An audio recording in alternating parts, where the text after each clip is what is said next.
Ok, dans cette vidéo, on va actuellement utiliser MindMeister pour planifier ce qu'on va mettre sur Google Sites. Et je pense que ça c'est important parce que Google Sites, oui, ça fait partie de la suite de Google. Mais c'est différent. Ça ne crée pas des diapos. Ça ne crée pas des feuilles comme Microsoft Excel, des feuilles de travail. Ça ne crée pas un document comme tel. Ça crée plusieurs pages. Et c'est un différent type de voir les choses. Oui, on peut avoir tout un site techniquement sur une page. Il faut glisser, glisser, glisser, glisser. Et puis il y a des sites qui sont très bien organisés comme ça, des sites de compagnie des fois, où vous n'allez pas avoir beaucoup d'informations dessus, mais c'est très facile de trouver avec. Si vous avez déjà commandé des choses, skip the dishes. C'est pas que vous allez naviguer à des différentes pages pour voir le menu. Le menu, ça va descendre, descendre, descendre, descendre jusqu'à la fin. Pour ePortfolio, je pense que, et pour beaucoup de sites web que vous allez utiliser dans la vie, c'est d'habitude, il y a une page d'accueil, et puis ensuite, il y a plusieurs pages après ça avec des sous-pages. Donc, pourquoi est-ce que j'ai créé, engagé et géré ici? Parce que ils sont les trois volets de cours de EduM 341. J'ai ajouté un autre ici, aller plus loin, ou peut-être vous voulez mettre ressources aussi, ou peut-être vous voulez ajouter une autre section. Ça ne me dérange pas comment vous le faites, right?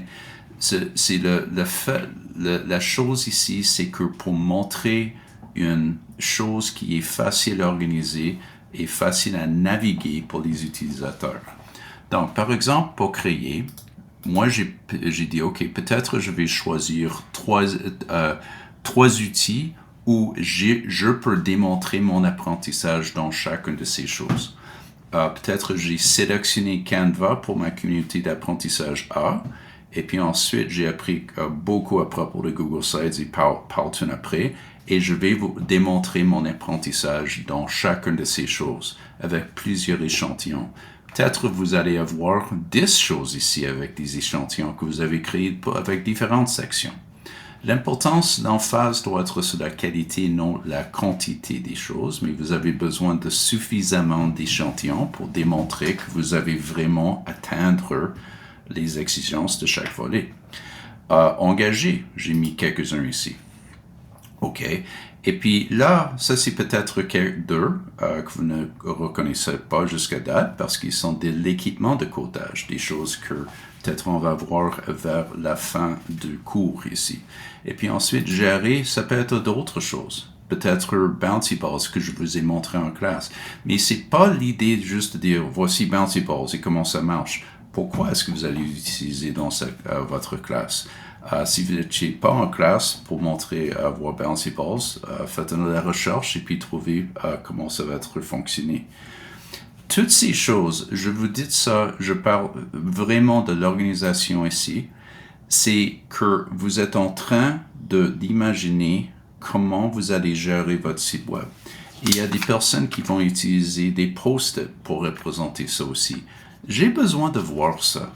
Donc, dans une de vos choses ici, comment est-ce que vous avez créé votre e-portfolio? J'aimerais vraiment que vous ayez pris la chance de soit prendre une photo d'un mur avec plusieurs post-it dessus, avec des choses, comment vous allez organiser ça, un croquis sur un morceau de papier, ou même, c'est ça, un MindMeister ou quoi que ce soit que vous pourriez utiliser pour représenter où vous allez, comment vous allez vous organiser. Je pense que c'est une excellente idée.